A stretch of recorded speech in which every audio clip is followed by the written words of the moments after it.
Hola amigos de Primo en Grados, aquí estamos otra vez de nuevo intentándolo en YouTube. Bueno, ya sabéis que lo mío es el podcast de audio solamente, pero no puedo despreciar este medio de difundir los programas que hago. En fin, yo soy consciente de que, pues, por ejemplo, no controlo bien la mirada, pero lo seguimos intentando.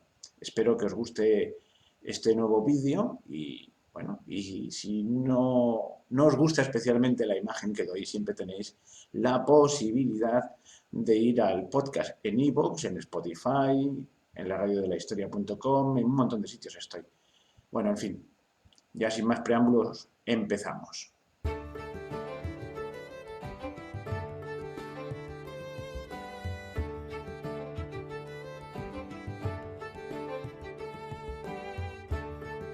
Bienvenidos a Primum Gradus, tu podcast de historia y humanidades en general. Os habla Ricardo Silvestre, @RicardFerestec en Twitter. Os recuerdo que el Twitter específico del programa es @PrimumGradus.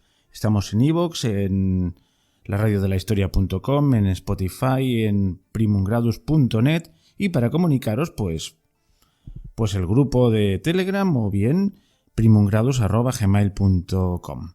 Y después de esto, pues deciros que abrimos con el primer capítulo dedicado a Catalina II de Rusia, Catalina la Grande. Pensaba hacerlo todo en un solo programa, pero el tema ha ido creciendo conforme lo iba estudiando, se ha ido haciendo apasionante por momentos y he decidido parar en seco con este primer capítulo para poder preparar con más tranquilidad el siguiente o los siguientes, porque nunca se sabe. Os puedo asegurar que a medida que voy preparando los programas yo mismo voy aprendiendo, o sea que no soy un experto en el tema. Estudio y aprendo sobre la marcha. Y tiene tantos vericuetos el asunto que de verdad es fascinante. Es una biografía fascinante, no solo por ella, sino por todo lo que tiene alrededor. Eso también hace que la biografía no sea demasiado lineal. No puede ser demasiado lineal porque tengo que estar continuamente pues dando un pasito atrás para explicar algún antecedente, un personaje. He partido las cosas un poco por razones temáticas, no estrictamente cronológicas. Bueno, ya lo veréis.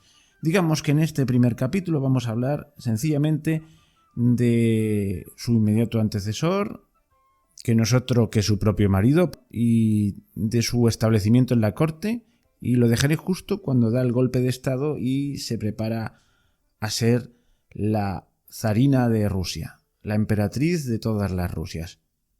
Bueno, pues espero que lo disfrutéis y no os preocupéis que pronto sacaré el siguiente capítulo. ¡Vamos allá!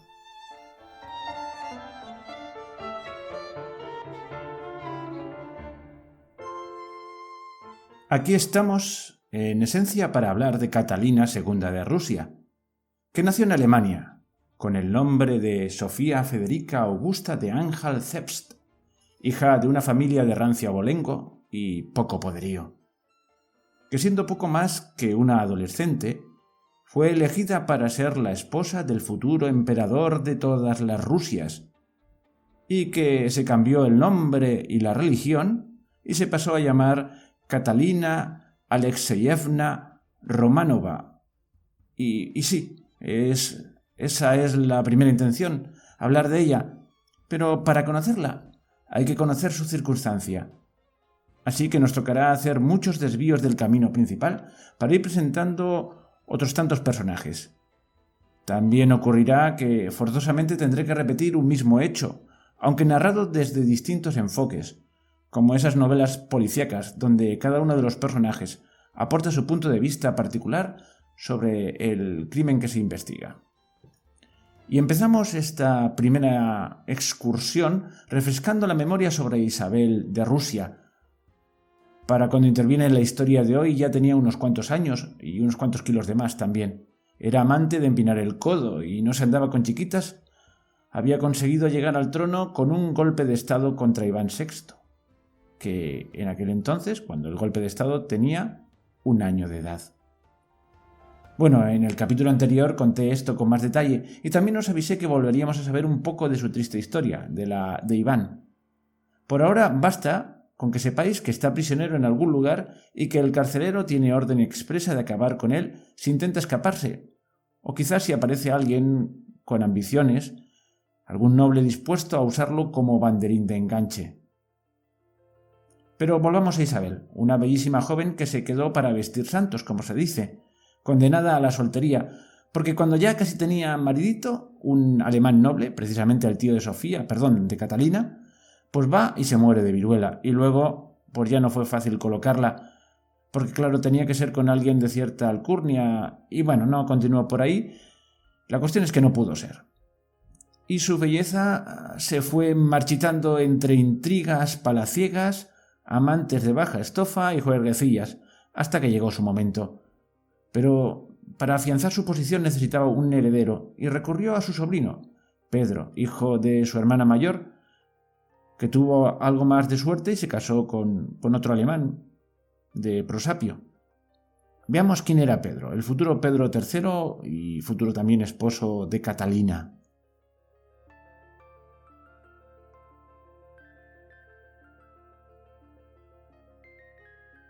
Pedro nació en Kiel, una ciudad del condado de Holstein. Para que os situéis, el condado de Holstein está al principio del istmo, un istmo relativamente ancho, que une el continente a la península de Jutlandia. La península de Jutlandia es la parte no insular del reino de Dinamarca. Es un territorio siempre en disputa entre Alemania y Dinamarca, durante mucho tiempo, quiero decir, ahora ya no.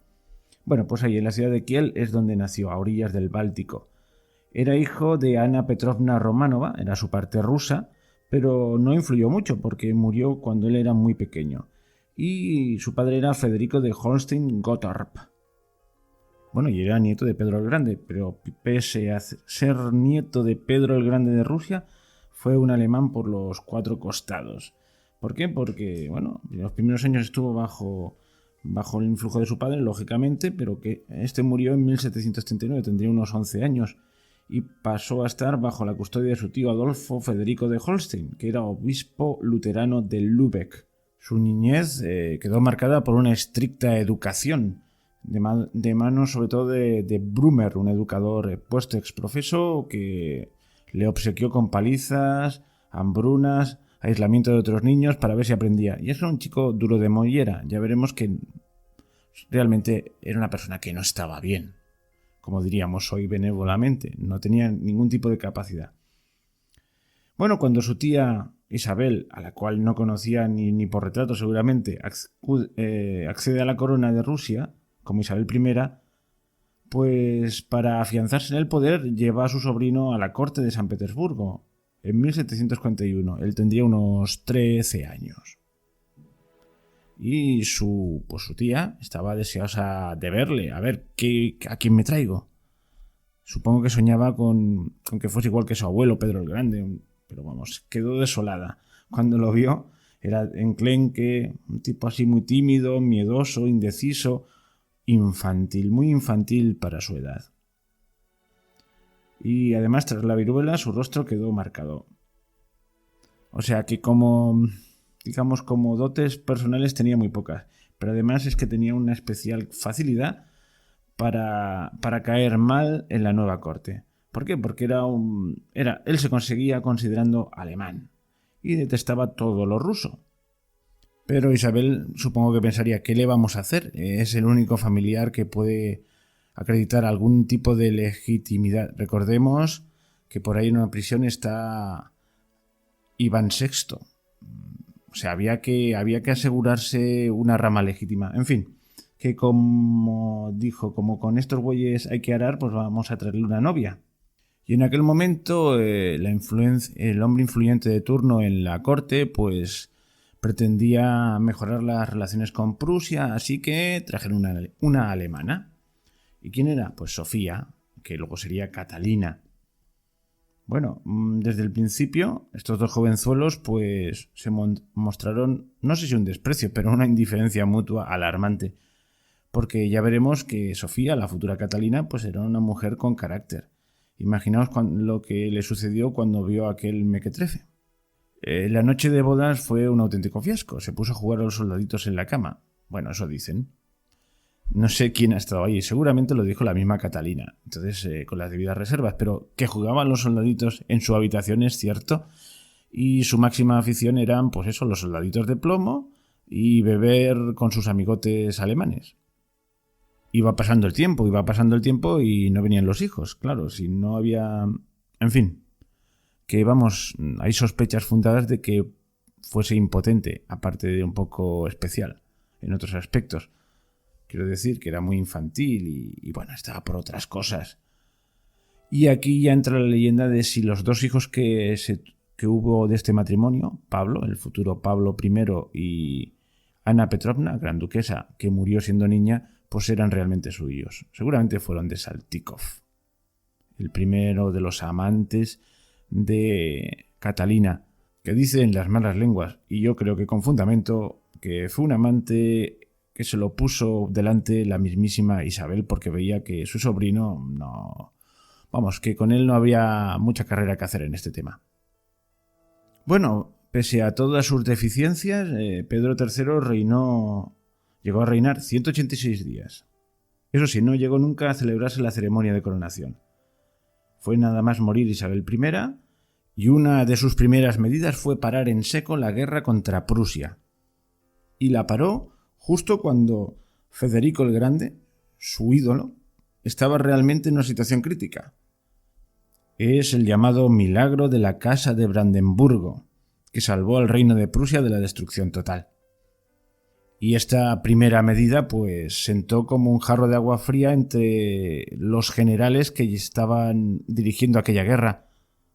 Habían sido fieles al mandato de la zarina, habían cumplido su deber y cuando estaban a punto de rematar la faena, pues viene el nuevo zar y les para en seco. Es como un desprecio formal a todo lo que habían hecho. Empezaba a ganar amigos. Pero bueno, es que además devuelve a Prusia los territorios que había conquistado Rusia durante esta guerra, enmarcada en la Guerra de los 7 años. Y además introduce militares prusianos en el ejército ruso. Seguimos haciendo cosas para ganar amigos. Y además rechaza a la Guardia Imperial y se hace rodear por un regimiento de soldados alemanes traídos de Holstein. Esto es especialmente torpe, porque recordemos que la Guardia Imperial siempre había tenido un gran peso en la política y era la que había propiciado el golpe de estado, por ejemplo, de Isabel I. En fin, que el chico no se enteraba mucho. Además, se dedica a planear junto con Federico, su adorado Federico de Prusia, una guerra ¿en dónde? En Alemania, contra Dinamarca por sus pretensiones sobre el ducado de Schleswig, poniéndose al lado del ducado de Holstein, de donde él venía. ¿Y qué tiene esto de particular? Hombre, pues que si veis un mapa, el escenario está muy lejos de Rusia y de los intereses rusos. Y hombre, ir a combatir al otro lado de Europa por una cosa que ni va ni viene a tu patria, pues no le gustaba mucho a los generales rusos. Bueno, ya tenía enfadados a los generales, a la Guardia Imperial, y ahora también le tocó las narices a la Iglesia ortodoxa. Pues mostrando un desprecio absoluto por las tradiciones, pues ordenó que el clero se afeitase la barba. Bueno, mirad cualquier pope ruso o ortodoxo en general y veréis que las barbas es un elemento importante. No voy a entrar en el porqué, pero vamos, es algo humillante. En fin. Y continuó. Empezó a secularizar bienes eclesiásticos. Bueno, ya tenemos a toda la Iglesia en contra.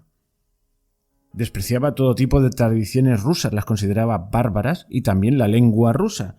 Así que ofendió a los boyardos, los nobles más tradicionales. Sobre todo porque trajo, os digo, alemanes para puestos clave. En un momento de borrachera llegó a llamar a su mujer estúpida en público y se rumoreaba que pretendía repudiar a Catalina alegando que él no era el hijo de Pablo. Caramba, podías haber usado otro argumento, ese no era el que más te ayudaba, pero el chico no tenía más luces. Sabía de las andanzas amorosas de su esposa, eso sí, y él decidió pues hacer lo mismo. Él decidió tener a su propia amante, a Yelizaveta Vorontsova, y se dedicaban a jugar a soldaditos. A su mujer la mandó al palacio de Peterhof, en el Golfo de Finlandia, a 29 kilómetros de San Petersburgo. Pero bueno, las cosas fueron rodando y cometió una imprudencia. Le dio por retirarse unos días al palacio de Oranienbaum con su corte de amigos y aduladores, alemanes sobre todo, y también su guardia alemana. Y fue el momento que Catalina, sola, y en San Petersburgo, inicia una revolución palaciega, apoyada por su amante Grigori Orlov, por su amante de aquel momento. ¿Y qué pasó con este golpe de estado? Pues que se presentó la Guardia Imperial al mando de Grigori Orlov y ahí no hubo tiros. Fue un golpe incruento. Él no se veía capaz de hacer nada, entró en pánico y capituló fácilmente. Y mandó una carta a la emperatriz diciéndole que aceptaba la situación, que ella mandase en Rusia y que, por favor, que le dejase irse a Alemania, volver a Alemania para llevar una vida tranquila junto con su amante y su violín, era un gran amante de la música, y me parece que también su sirviente negro. Bueno, en fin, pero claro, Catalina no era tonta y decidió que no se volvía para Alemania, porque con este zar legítimo dinásticamente a mano, cualquier conspirador podía usarlo como banderín de enganche para subvertir su reinado, que tenía una legitimidad más que dudosa. Así que no lo dejó salir a su exilio dorado y lo desterró al palacio de Ropsha. Pero ocurre que, que lo van a visitar los hermanos Orlov y no se sabe por qué, muere oficialmente de un ataque de hemorroides. La cuestión es que cuando lo fueron a enterrar en el cuerpo, le pusieron en la capilla ardiente, se podía ver el cuerpo, pero el cuerpo tenía una bufanda en el cuello. Hay quien dice que era para tapar las señales del estrangulamiento. Bueno, casi seguro que es que fue asesinado. Y esto se extendió por todas las cortes europeas y empezó el recelo contra Catalina. Hombre, había matado a su marido. Su hijo, el futuro Pablo I, despreció a su madre porque pensaba siempre que ella había sido la asesina. Bueno, la había mandado matar, ella con sus manos no. E imitó las costumbres prusianas de su padre. Todo para ir contra su madre. Ya hablaremos luego de lo que pasó con Pablo. Pero Pablo posiblemente no fuese el hijo de Pedro. En fin. Lo que sí que es cierto es que cuando llegó al poder, Pablo exhumó su cadáver y le brindó unas ceremonias fúnebres con honores en 1796. En cierto modo, trató de rehabilitar su memoria.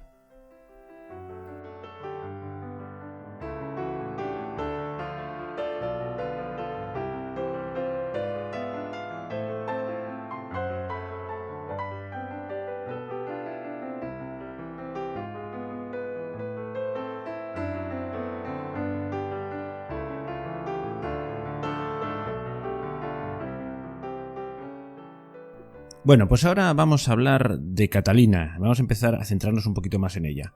Aunque yo os digo, de vez en cuando haré una excursión a por otros personajes. De nacimiento se llamaba Sofía Federica Augusta de Anhalt-Zerbst y acabó llamándose Catalina Alexeyevna Romanova. Nació el 2 de mayo de 1729 en Stettin. Stettin hoy se llama Szczecin, lo he pronunciado como he podido, seguro que lo he pronunciado mal porque el polaco es un idioma endiabladamente difícil y hoy es Polonia. Si miráis un atlas histórico veréis que las fronteras de Polonia, salvo un núcleo, digamos, ahí duro, todo lo demás es como muy elástico, y por aquí y por allá. Bueno, y gran parte de lo que hoy forma el territorio del Estado de Polonia había sido de cultura y de población alemana. Bueno, pues ahí nació nuestra Sofía y futura Catalina. El matrimonio se amaña como fruto de complicadas gestiones diplomáticas. En aquel momento correspondía fortalecer la amistad entre Prusia y Rusia para debilitar la influencia de Austria y acabar con el canciller de turno, Alexei Betusev, que era entonces el favorito de Isabel I. Los líos que se llevaban entonces en las cortes y sobre todo en la rusa.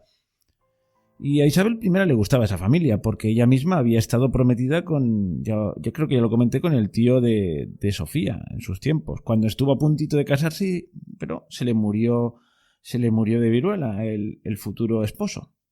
Frente a lo que estamos acostumbrados a ver los que nos interesa la historia, en Rusia los matrimonios reales no tendían a ser con otros monarcas o con, bueno, esto típico de, no sé, de los reyes católicos y sus alianzas matrimoniales, bueno, todos los reyes en general, pues no entraba dentro de la visión geopolítica de Rusia. Se procuraba siempre casar con algún noble ruso. O sea, que eso de ir a buscar matrimonios por ahí fuera, pues tampoco era una tradición muy rusa, aunque ya venía haciéndose hace unos años, a partir de Pedro el Grande. Pero en este caso tenía sus ventajas. La familia de Sofía, pues era una familia noble, de rancio abolengo, pero no mucho dinero ni mucho poder, con lo cual no podía hacer sombra ni intrigar demasiado. Bueno, la madre, Juana, la madre de Sofía, sí que era una persona muy ambiciosa e intrigante, y claro, apareció por la corte junto a su hija y acabó mal. Acabó siendo expulsada de la corte por Isabel, y la acusó pues de espiar para el rey de Prusia. Seguramente fue una excusa. Sencillamente ocurría que no cabía más que un gallo en el gallinero. Entiéndase el símil. El gallinero es el palacio y sus intrigas, y el gallo pues era la zarina. Pues no podía haber nadie que le hiciese sombra. Bueno, la cuestión es que en 1745 se celebra el matrimonio. Tenían 17 ella y 18 él, si no me equivoco. Sí, él tenía 18, ella 17, sí. Y Sofía se esforzó en caer bien. Desde el primer momento hay que decir que se esforzó en caer bien tanto a la zarina, hacía lo que podía, a su marido y al pueblo ruso. Con la zarina lo consiguió a medias, porque al fin y al cabo venía a cumplir un papel muy concreto y ya está. Con su marido no lo consiguió en absoluto, y con el pueblo ruso y la nobleza lo consiguió más cumplidamente. Se esforzó enormemente en aprender la lengua. Y dicen, pero esto puede ser una leyenda áurea, que por la noche se despertaba para estudiar y daba paseos descalza repitiendo frases en ruso, y que por eso pidió una pulmonía, etcétera, etcétera. Pero ya os digo, puede ser una leyenda, pero en todo caso le puso mucho interés. Se quiso hacer la más rusa de todas las rusas. Se dio cuenta de que su futuro estaba ahí, y que también se dio cuenta desde el primer momento que había caído en un nido de tiburones. O era más astuta y más hábil que el resto, o acabaría muy mal. Ya sabía, supongo que habría estudiado un poquito de la historia y sabía que el destino siempre era el destierro en Siberia o un convento. Así que había que espabilarse. Su padre, que era un devoto luterano, pues no vio con buenos ojos el siguiente paso que dio su hija, que es convertirse a la fe ortodoxa, pero ella iba a ir hasta el final, así que se convirtió a la fe ortodoxa y dejó de ser Sofía y pasó a ser Catalina. La secuencia fue así. El 28 de junio de 1744 se bautizó y se cambió el nombre. Al día siguiente se celebraron los esponsales, que no es la boda propiamente dicha, sino es algo así como la petición de mano, una cosa similar. Y poquito después, el 21 de agosto de 1745, fue la boda en San Petersburgo. Una boda por todo lo alto. Me parece que 130 carretas seguían al séquito real. En fin, el banquete acorde con la situación, y una boda fantástica de ensueño que acabó mal cuando se cerró la puerta de la alcoba. No se consumó el matrimonio. De hecho, parece ser que no se consumó hasta 8 años más tarde. Esto nunca lo sabremos, pero vamos. Ya he comentado antes que Pedro no estaba mucho por la labor, pero ella sí que estaba por la labor de hacerse un sitio en la corte y no crearse más enemigos de la cuenta. Porque no era tonta y sabía que por ahí estaba Iván VI, encerrado en un castillo. ¿Os acordáis? El niño siempre está planeando la sombra de este niño, que al fin y al cabo era el zar legítimo, depuesto por Isabel I. En fin, y fue tratando por ser la más rusa de todas las rusas. Yo he venido aquí a ser la zarina y voy a hacerlo en conciencia. Mientras que el insensato de su marido pues seguía siendo el alemán más alemán de todos los alemanes en medio de una corte rusa. Y bueno, empieza a tener amantes. Pedro se toma la revancha y pues eso, toma su amante, Yelizaveta Vorontsova.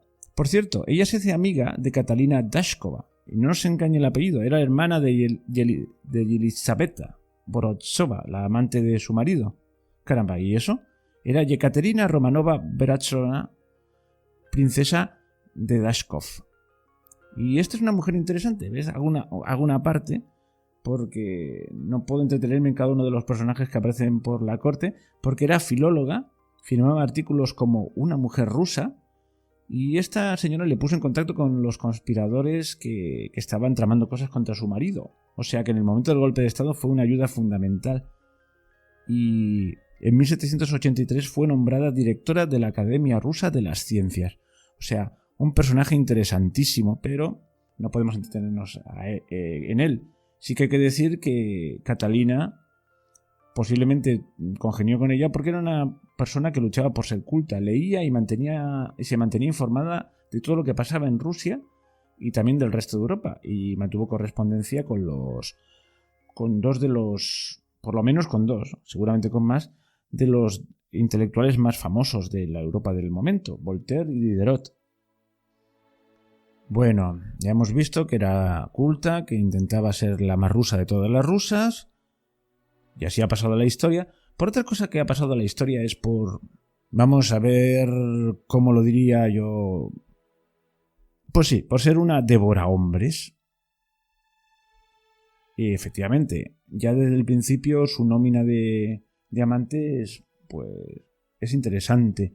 Pero se ve una tendencia a encamarse, no sé si es la palabra adecuada, con personajes de un cierto peso. El primero es Sergei Saltykov, y que parece ser que se lo colocó al lado, pues, Isabel la zarina, porque decía que veía claramente que su sobrino era un inútil para estos temas y había que asegurarse, pues, la sucesión, que siempre estaba.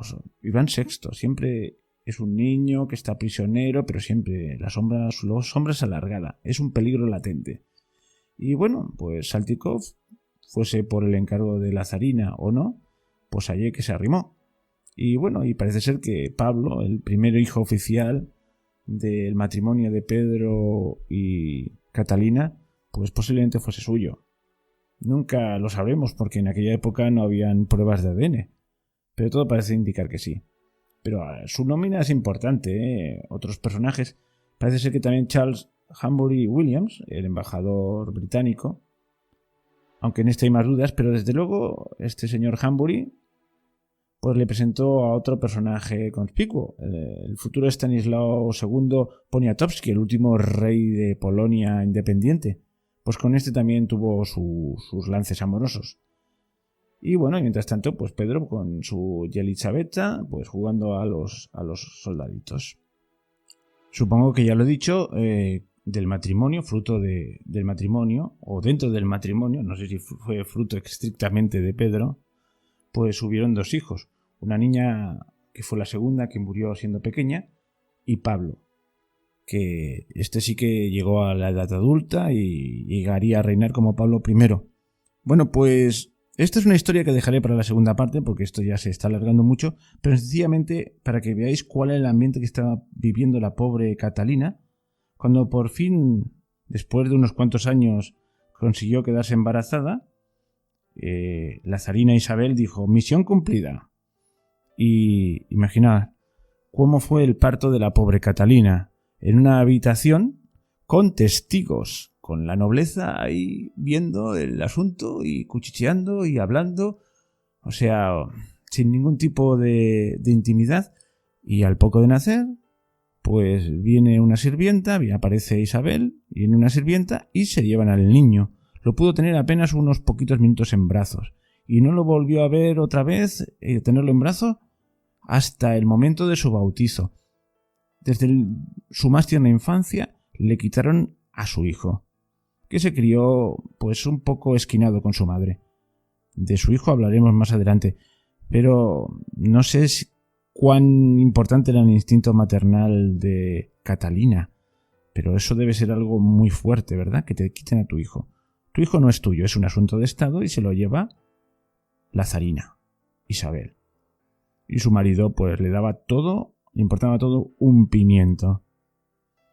Ahora entendemos por qué en cuanto tuvo la oportunidad veía que era razón de supervivencia, había que hacer el golpe de Estado y sacar a ese inútil. Y le ayudó otro de sus amantes, Grigori Orlov.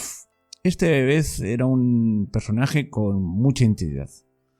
Pero como ya hemos narrado el golpe de Estado cuando hablábamos de Pedro, y ahora habría que introducir a los Orlov, si os parece bien lo dejamos para el próximo capítulo, que esto se ha alargado mucho y tengo que seguir informándome porque la segunda parte de Catalina, ya con plenos poderes, es la parte más interesante. Así que os espero en el próximo capítulo.